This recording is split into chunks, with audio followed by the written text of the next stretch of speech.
Carta à igreja em Esmirna. Vamos ler juntos? Uma só voz. Vamos lá. Ao anjo da igreja em Esmirna escreve: estas coisas diz o primeiro e o último, que esteve morto e tornou a viver.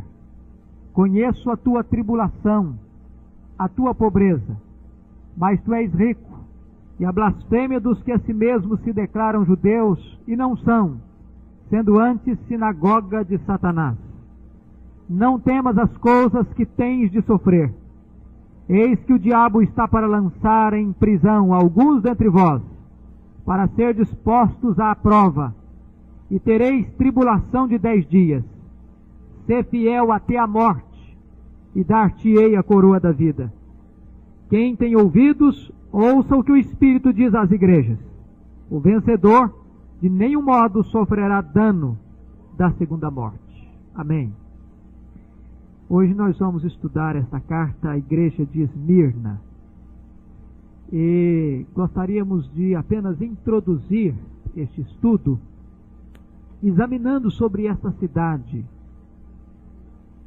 E é muito importante entender que o conteúdo desta carta tem muito a ver com o histórico dessa cidade. Esmirna ficava a 55 quilômetros de Éfeso. Era, sem sombra de dúvida, a cidade mais bonita da Ásia. Era a segunda maior cidade da Ásia Menor. Depois de Éfeso, era a concorrente número 1. E essa cidade era uma cidade muitíssimo importante na época, por vários aspectos. Primeiro, poderíamos dizer por causa do seu influente comércio. Era uma cidade portuária, e o porto de Esmirna era o porto fundamental e básico para o escoamento de toda a produção de toda a região. Então é uma cidade de comércio febril, de comércio intenso. Talvez por esta causa, até mesmo, é que existia naquela cidade uma forte concentração de judeus que gostavam do comércio desde os tempos mais remotos. Segundo aspecto muito importante naquela cidade é que era muito influente nos esportes.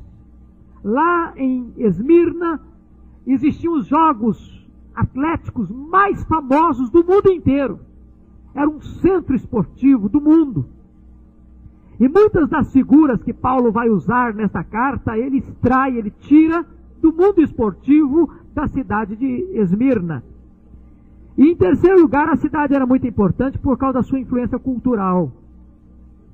Talvez fosse, pela proporção da cidade, o lugar de maior concentração de grandes bibliotecas, de famosos teatros, de grandes palácios, de prédios luxuosos.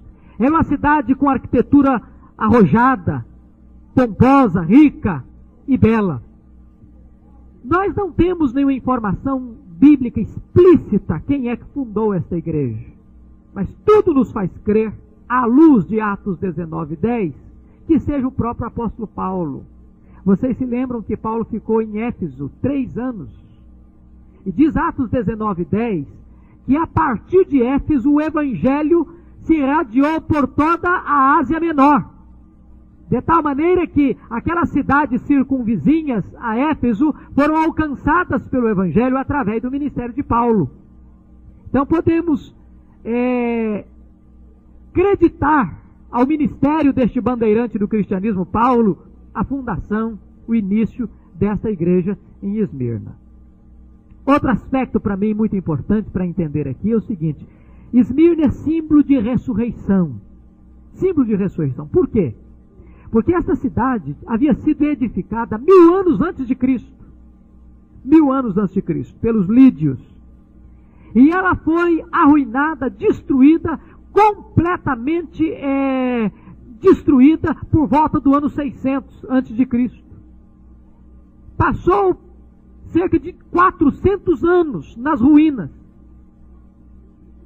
E por volta de 200 antes de Cristo, Lisímaco reconstrói a cidade de Esmirna para ser a flor da Ásia, para ser a beleza mais sublime da arquitetura do tempo antigo em toda a Ásia Menor. E então é uma cidade que sai dos escombros, sai das cinzas, sai da morte e ressuscita para uma vida sublime. E você vai perceber como Paulo, como o Senhor Jesus Cristo vai usar esses detalhes históricos, como Jesus não vai jogar fora a cultura da cidade, o histórico de vida da cidade, para permear a sua mensagem com palavras muito pertinentes para aquela igreja. Outra coisa digna de nota aqui nessa cidade, antes da gente entrar propriamente na carta, é que Esmirna era símbolo de fidelidade a Roma. Por quê? Porque Esmirna já havia ajudado Roma muito antes de Roma ser uma grande potência mundial. Como disse para os irmãos, Esmirna é uma cidade, nesta época, já milenar. Foi construída 1000 anos antes de Cristo. Já tinha tido um histórico de grandeza, de riqueza, de pompa, de luxo. E era uma cidade que já tinha respaldo de ajuda, de cooperação com a grande Roma, agora no seu apogeu nesse tempo. Outro detalhe é que Esmirna, depois de Roma, era o maior centro mundial de adoração ao imperador. Não havia nenhuma outra cidade em todo o império que prestasse maiores honras e mais profunda e extensa adoração ao imperador do que a cidade de Esmirna.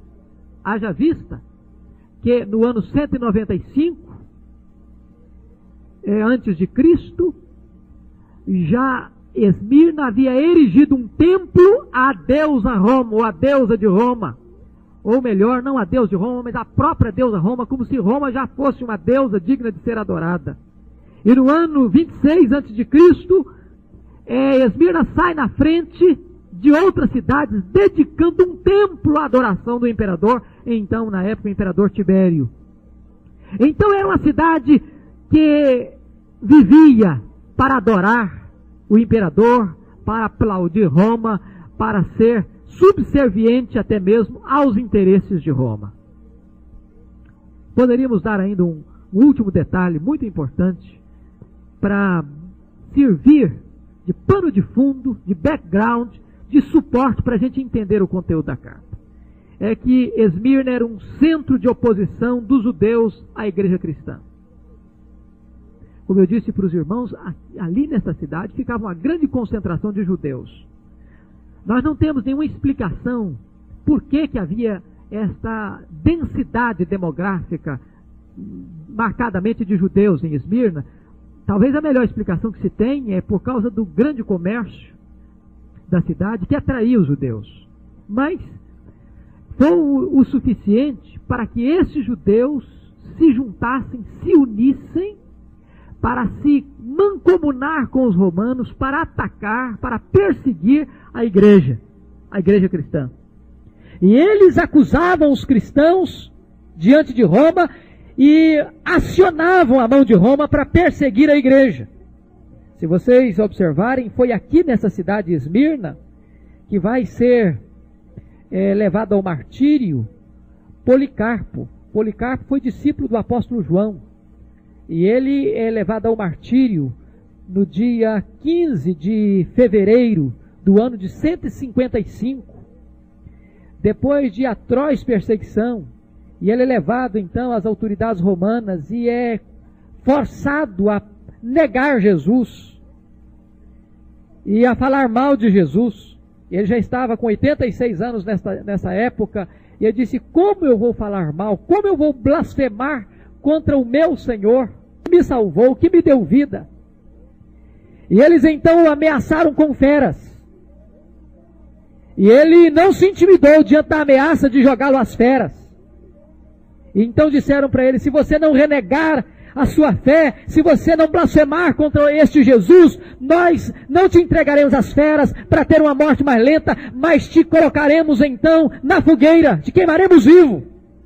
E ele respondeu assim: vocês podem me queimar vivo, mas há um fogo pior do que o fogo que vai me destruir, é o fogo do inferno, é o fogo do juízo. E aqueles que agirem com maldade, eles sofrerão este fogo do juízo que é eterno. Vocês vão me queimar, e eu vou sofrer por breve tempo, mas aqueles que se entregam à maldade serão queimados eternamente. E então, com fúria, os romanos acenderam a pira e o queimaram vivo. Enquanto o queimava, ele cantava e ele orava ao Senhor. E então este discípulo de João é martirizado no ano 155. Esta era a história da cidade de Esmirna.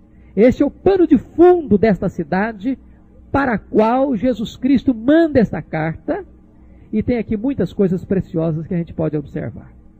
Vamos ver o conteúdo da carta. Em primeiro lugar, você vai perceber que sempre que Jesus se dirige a uma igreja, ele se dirige com alguns predicados, com algumas qualidades pessoais.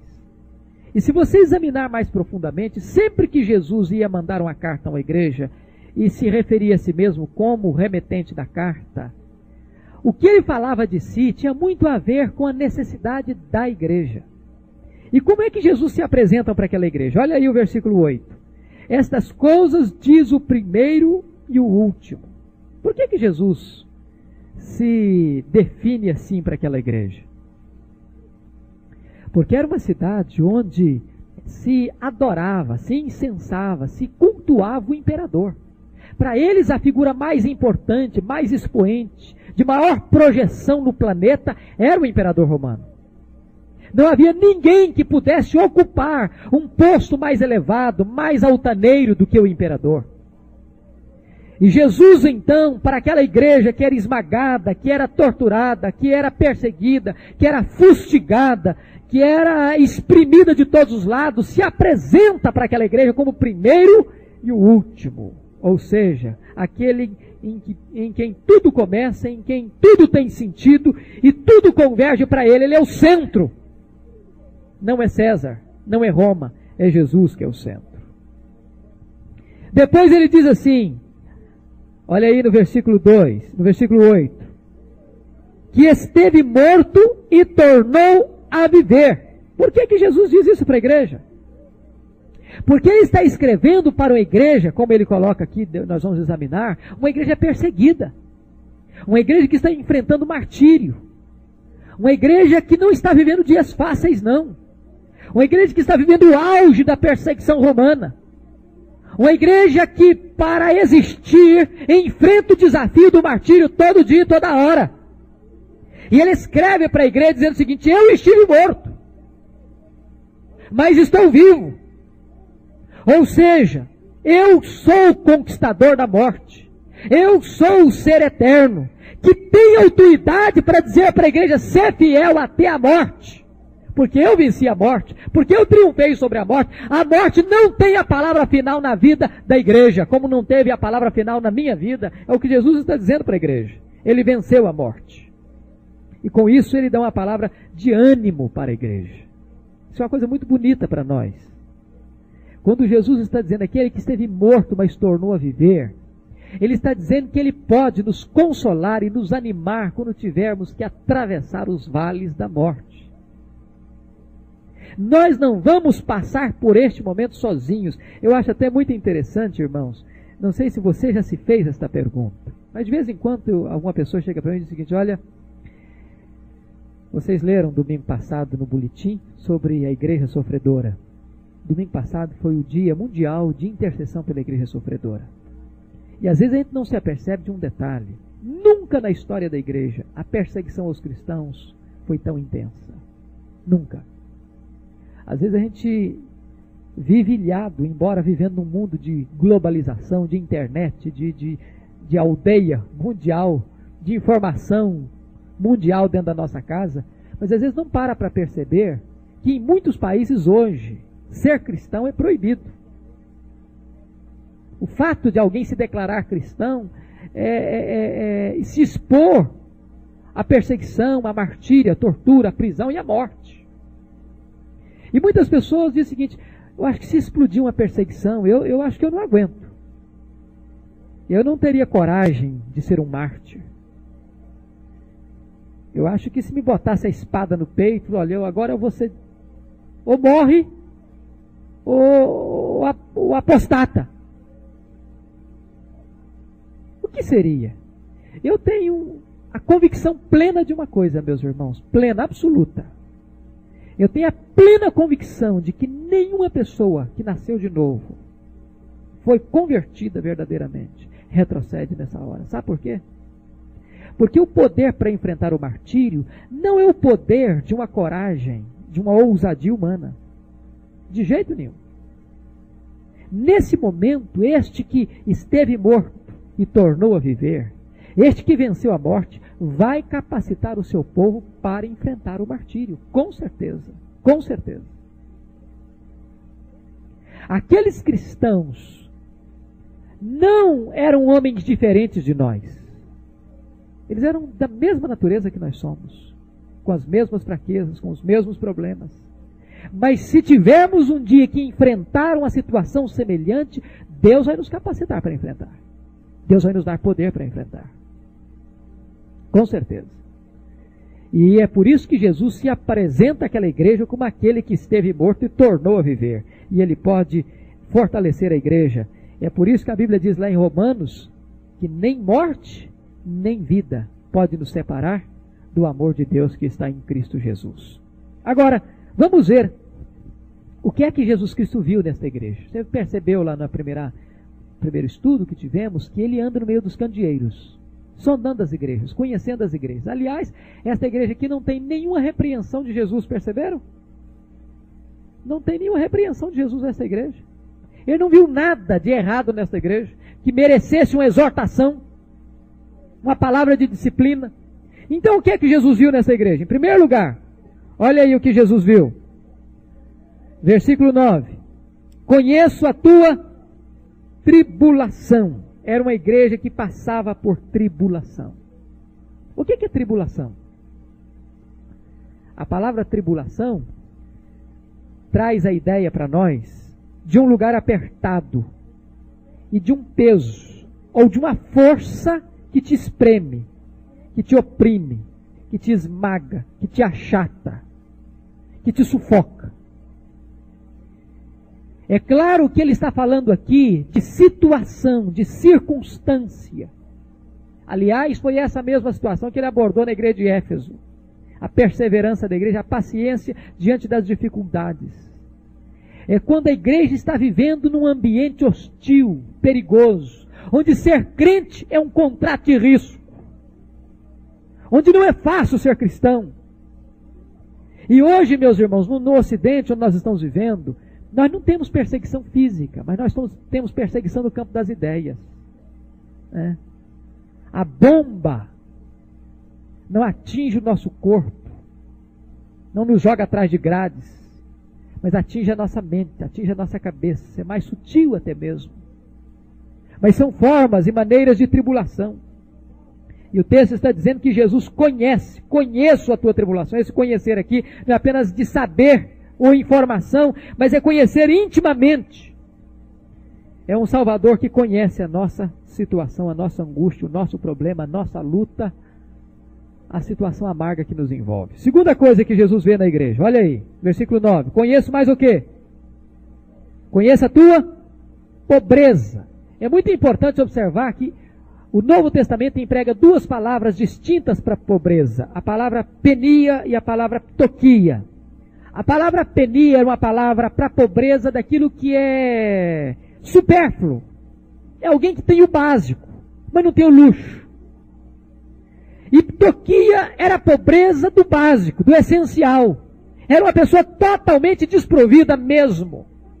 A palavra que Jesus emprega aqui é ptoquia, pobreza extrema. Agora, por que aquela igreja era tão pobre assim? Por duas razões. Primeiro, porque grande parte daqueles cristãos era composta de escravos, de gente sem direitos, de gente sem liberdade, de gente que era desprovido de tudo mesmo, inclusive do direito de ser livre, de ser gente, de ter vontade própria.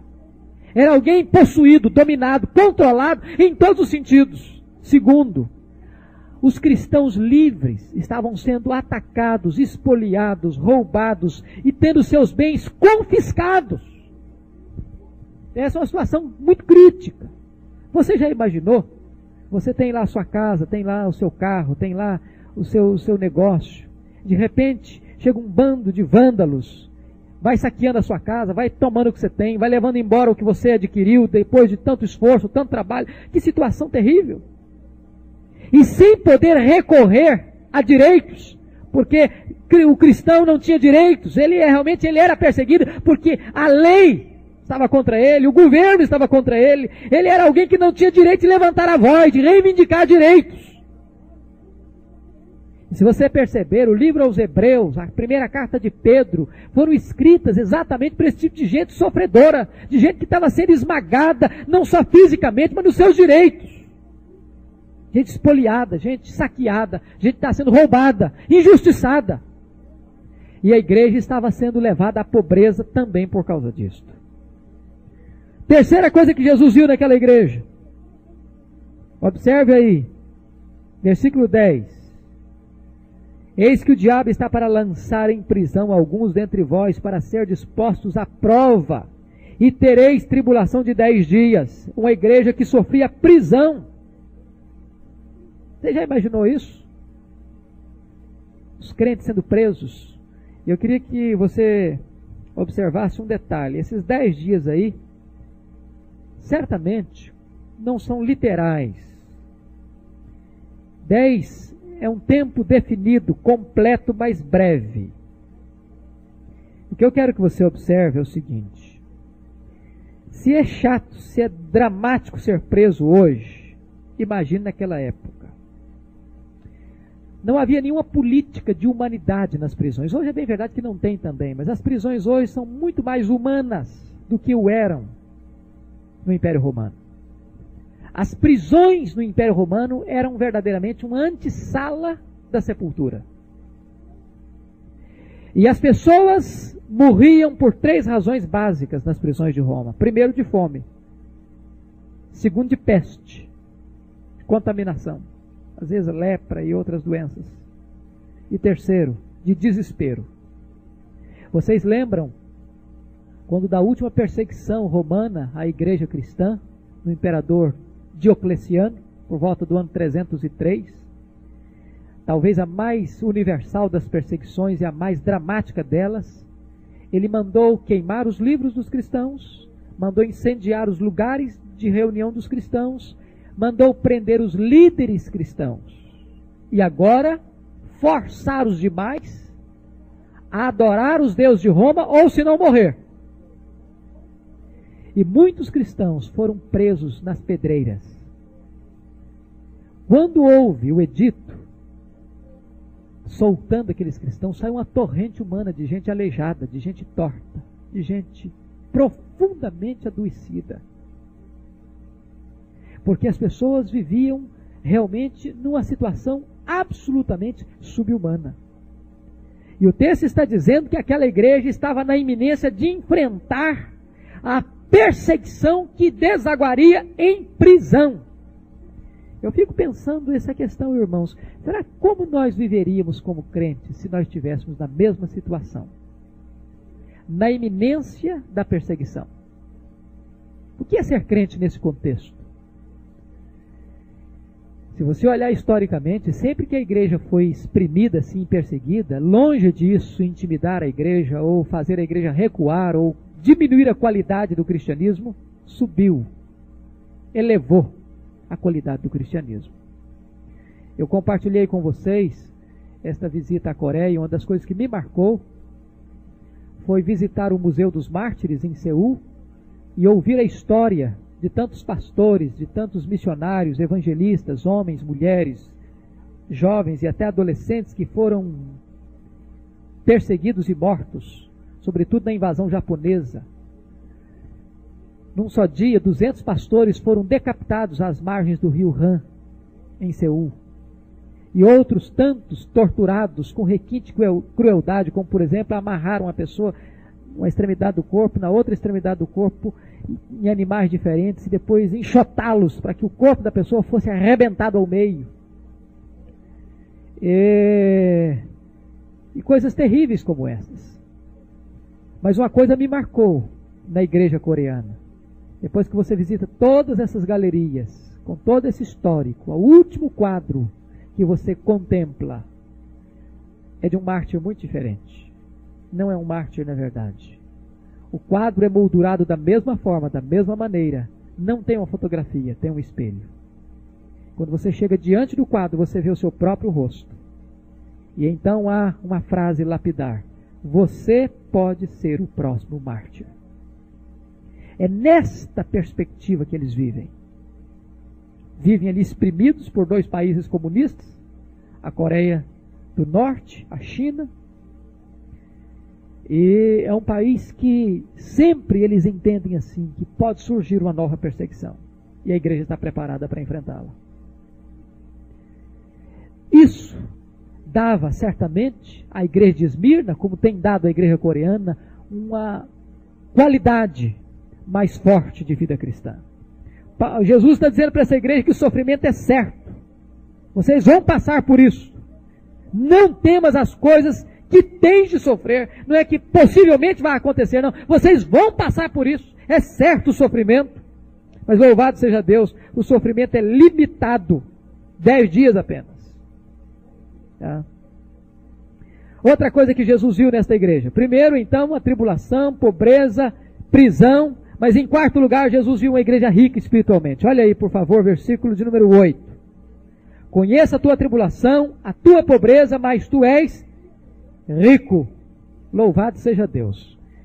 Preste atenção que há uma diferença aqui da igreja de Esmirna para a igreja de Laodiceia. Laodiceia era uma cidade riquíssima, os crentes eram muito ricos, classe média alta e classe alta. E eles mesmos olhavam para dentro deles e diziam o seguinte: nós somos ricos e abastados e não precisamos de coisa nenhuma. E Jesus olhou a igreja e disse: não, você não é rico não, você é pobre, muito pobre. Muito pobre. Aí Jesus olha a igreja de Esmirna, de crentes escravos, de crentes espoliados, de crentes presos, de crentes perseguidos, de crentes que não tinham o básico para viver, passava fome, diz: olha, você é uma igreja rica. Que coisa fantástica. A avaliação do céu é muito diferente da avaliação da terra. Muito diferente. E a pergunta que temos que fazer para nós é esta: será que nós somos crentes ricos? Será que somos uma igreja rica na avaliação divina? Será que somos uma igreja que possui as riquezas celestiais, mesmo desprovidos de riquezas materiais? Eu acho muito bonita esta avaliação que Jesus Cristo faz desta igreja. Nós somos herdeiros de Deus, coparticipantes da natureza de Deus. Esta é uma riqueza maravilhosa. Vamos ver um outro ponto, que são as lutas desta igreja em 3 perspectivas. Você percebe aí no contexto que essa igreja enfrentou 3 tipos de perseguição, com fontes diferentes. Primeira perseguição foi a perseguição dos judeus. Olha aí, versículo de número 9. Conheça a tua tribulação, a tua pobreza, mas tu és rico, e a blasfêmia dos que a si mesmos se declaram judeus e não são, sendo antes sinagogas de Satanás. O que é isso? Os judeus, quando eles se reuniam, tinha que ter no mínimo 10 famílias para formar uma sinagoga. Tendo 10 famílias, é por isso que lá em Filipos não tinha uma sinagoga. Eles reuniam na beira de um rio. Sabe por quê? Porque não tinha 10 famílias para formar uma sinagoga. Então eles reuniam ainda, não podia ser uma sinagoga. Mas os judeus, com grande concentração em Esmirna, quando eles se reuniam, a sinagoga é uma reunião, a palavra sinagoga traz a ideia de reunião, eles se reuniam e entendiam que eles eram sinagoga do Senhor, era a assembleia do Senhor. Só que, como judeus, eles se reuniam para perseguir a igreja e para acionar as forças de Roma contra a igreja, para denunciar a igreja aos romanos. E Jesus olha para aqueles judeus e diz: não, vocês não são sinagoga do Senhor, vocês são sinagogas de Satanás. Porque todos aqueles que perseguem a igreja de Deus são agentes de Satanás. Porque a função de Satanás é o quê? É opor-se à obra de Deus e perseguir os cristãos. Aqueles que cumprem o propósito de Satanás de opor-se a Deus e ao seu povo, se tornam instrumentos dele, são sinagogas de Satanás. E Paulo vai dizer, na interpretação dele, o seguinte, que O verdadeiro judeu não é aquele que nasceu com sangue de judeu na veia. O verdadeiro judeu é aquele que o é pela fé. Então a primeira perseguição da igreja de Esmirna veio dos judeus. A perseguição religiosa mais interna. A segunda perseguição à igreja veio dos romanos. De que maneira? Escravizando, espoliando, prendendo e martirizando. Agora os romanos. Em terceiro lugar, a perseguição vem de quem? Olha aí o versículo de número 10. Não temas as coisas que tens de sofrer, eis que o diabo está para lançar em prisão alguns dentre vós, para ser dispostos à prova, e tereis tribulações de 10 dias. Que coisa interessante. Como é que o diabo joga alguém na prisão? Como é que ele faz? Ele é um espírito. O que Jesus está querendo dizer, meus irmãos, é que o diabo é um ser, é um agente. Está agindo, está acionando forças neste mundo para perseguir a igreja. Certamente não era ele que ia lá e pegava a pessoa invisivelmente e jogava dentro da cadeia. Não era isso. Mas ele estava sendo um instrumento para mobilizar as forças de Roma, os imperadores, as autoridades de Roma, para prender os cristãos.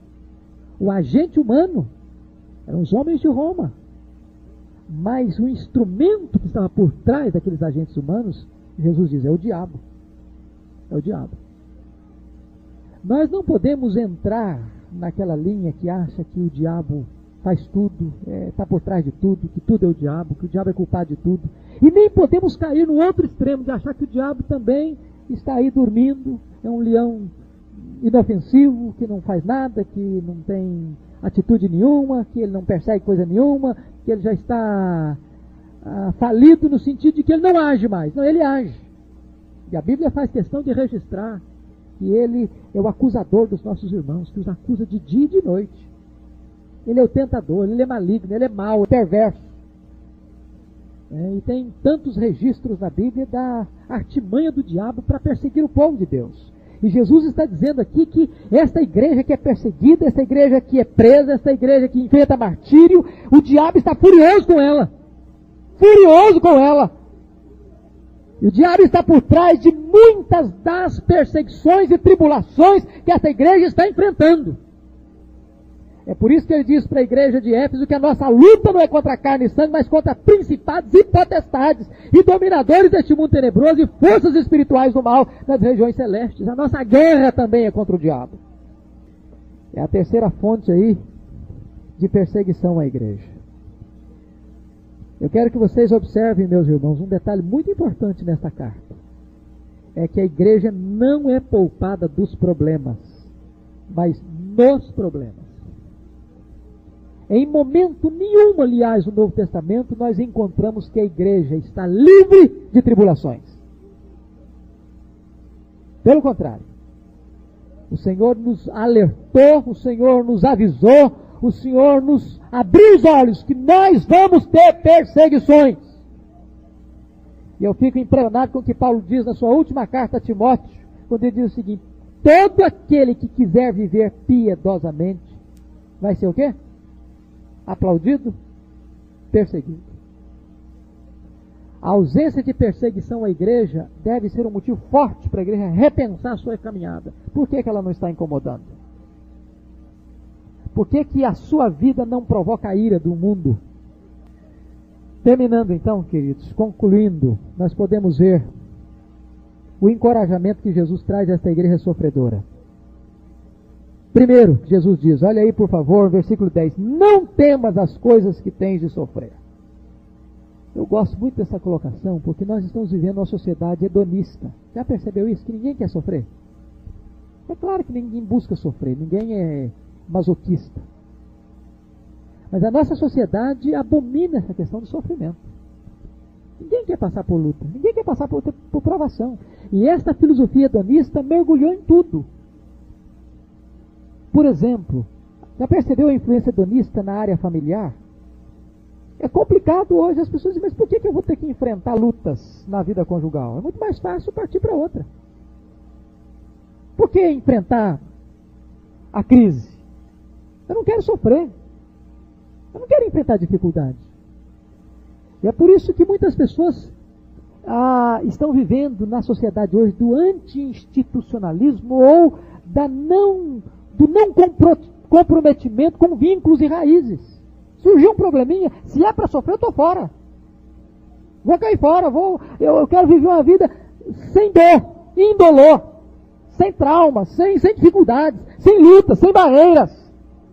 O meu negócio é aproveitar o máximo a vida. E Jesus encoraja a igreja, não tenhas medo diante do sofrimento. Enfrente, encare, não fuja. É o que Jesus está dizendo para aquela igreja. Segunda palavra de Jesus de encorajamento para a igreja é a seguinte: ser fiel, versículo 10 lá no finalzinho, ser fiel até a morte e dar-te-ei a coroa da vida. Vamos entender esse versículo. Jesus não está dizendo ser fiel até que morras, mas fiel ainda que te custe a vida. É isso que Jesus está dizendo. É que você tem que ser fiel até o dia que você morrer assim, já finalzinho da vida. Não, nem isso. Você tem que ser fiel, ainda que para ser fiel, você tem que ter a cabeça cortada. É ser fiel no sentido de que está pronto a dar a sua vida por causa da sua fidelidade. Vocês lembram quando nós estávamos tratando do curso aqui de História da Igreja, aquela famosa pergunta que fizeram ao pastor Francisco Leonardo Schalkwijk no seminário de Recife? Quando a moça perguntou para ele: pastor, se a igreja for mais perseguida, será que ela vai ser mais fiel? E a resposta dele foi fantástica: não, filha, não. Se a igreja for mais fiel, ela vai ser mais perseguida. Perceberam? Perguntaram: será que se a igreja for mais perseguida, ela vai ser mais fiel? Não, filha. Se ela for mais fiel, ela vai ser mais perseguida. E exatamente a postura da igreja de Esmirna, de não retroceder diante da pobreza, da perseguição, da prisão e da própria morte, é que levou Jesus a encorajar aquela igreja: não temas as coisas que tens de sofrer. Ser fiel até o martírio. Ser fiel diante de qualquer perseguição, por mais intensa que seja, e te darei a coroa da vida. E a recompensa que Jesus dá à igreja está aí no texto: dar-te-ei o quê? Coroa da vida. Coroa da vida. Eu só queria dar para vocês o contexto aqui, bonito para mim. A palavra coroa, tem duas palavras no grego para coroa: a palavra diadema e a palavra Stéfanos.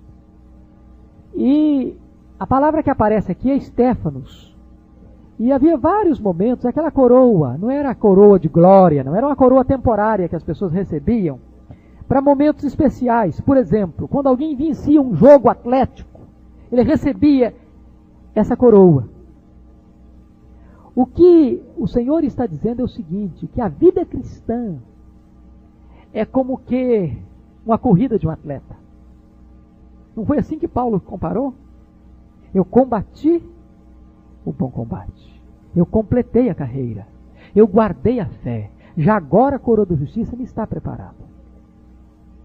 Você que corre a vida cristã com fidelidade, segundo as normas, Jesus está dizendo: tem uma coroa para você. Tem uma coroa para você.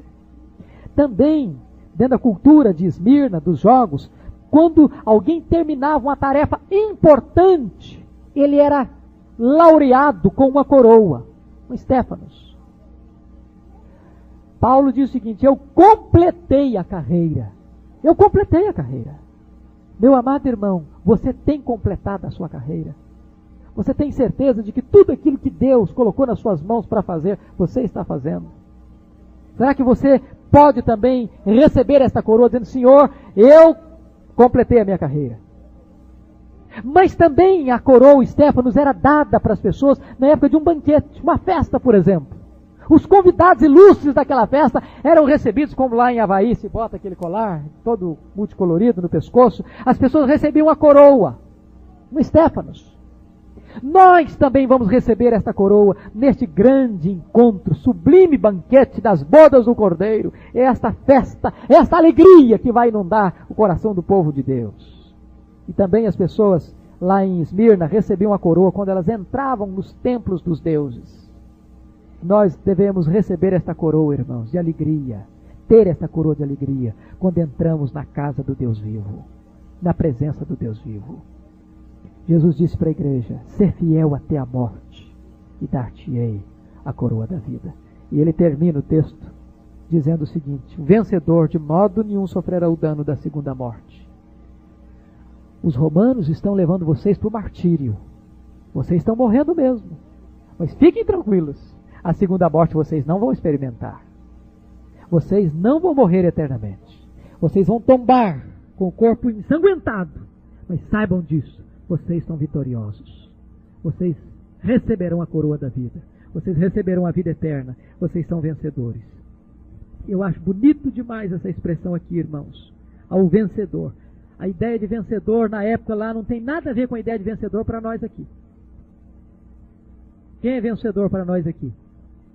Uma pessoa que não passa pelos problemas, né? Consegue contornar os problemas, às vezes. Você já imaginou um vencedor que é preso, que é pobre, não tem dinheiro nem para comer, que passa fome? Já imaginou a ideia de um vencedor que é decapitado, que é queimado vivo? A ideia de vencedor na Bíblia não é esta ideia de alguém que está no apogeu, na glória, no pódio. Não, não, não.